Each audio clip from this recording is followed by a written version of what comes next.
Okay, you ready? This is the Loving LeAnn for In Focus with Inform Magazine, and we are here at the Georgia State Capitol commemorating another year of the legacy and life of Dr. Martin Luther King Jr. and Coretta Scott King. And our keynote speaker for this great day was Dr. Gerald Durley. TSU alum, go Tennessee. Big Blue. I have lots of friends that are alum of TSU, so they're in good company. I graduated from there in '64. Wow. Yeah, that was my year. Captain of the basketball team and SGA president and general nuisance. I doubt that, but we know that you have a mighty voice and that you had to stand for justice throughout your life. You hit so many, not only just the state of Tennessee, but you talked about stuttering. So my dad was a stutterer. Oh. Absolutely.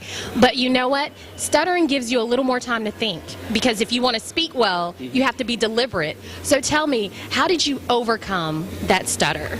I think, first of all, stuttering, the doctors and all of those would say it's a breathing thing with your diaphragm. But I think a lot of times when you feel somewhat insecure, when you feel that you're not going to say the right thing, when you second guess yourself, because when they kept me back into kindergarten, they put my little brother in the room with me. So I always thought that I was less than, and he was a smart one, so I would kind of take my time.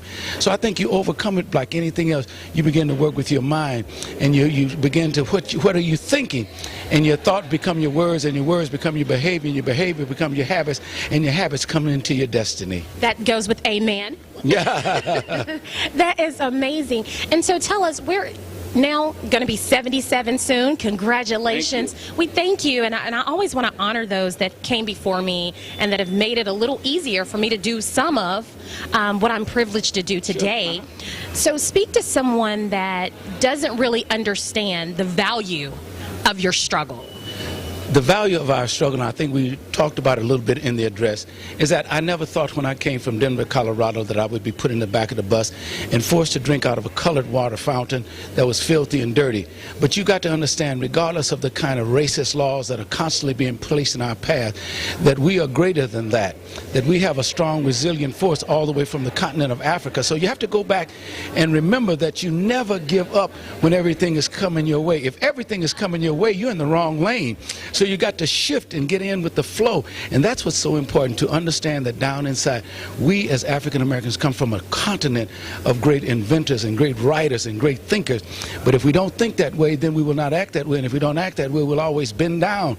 And Dr. Benjamin May said, when you bend over, anybody will ride your back. So we've got to stand up and not bend over. Stand up and not bend over. That is amazing, and that is enough. Yeah. Because I'm going to make sure we catch up with you and we take a little more time. I want to hear more about the journey, more about what's coming, and more of what I can do to make sure that we impact this world and we not get distracted by other distractions that are going on. But we definitely keep forward moving. Thank you so much. This is the Big Blue, Tennessee State, a tiger. And when you got a tiger, you can't do anything but win. My friends are going to love it. Shout out to all the HBCUs out there. And thank you so much, Dr. Durley, for taking the time with me. This is the Loving LeAnn for In Focus with Inform Magazine.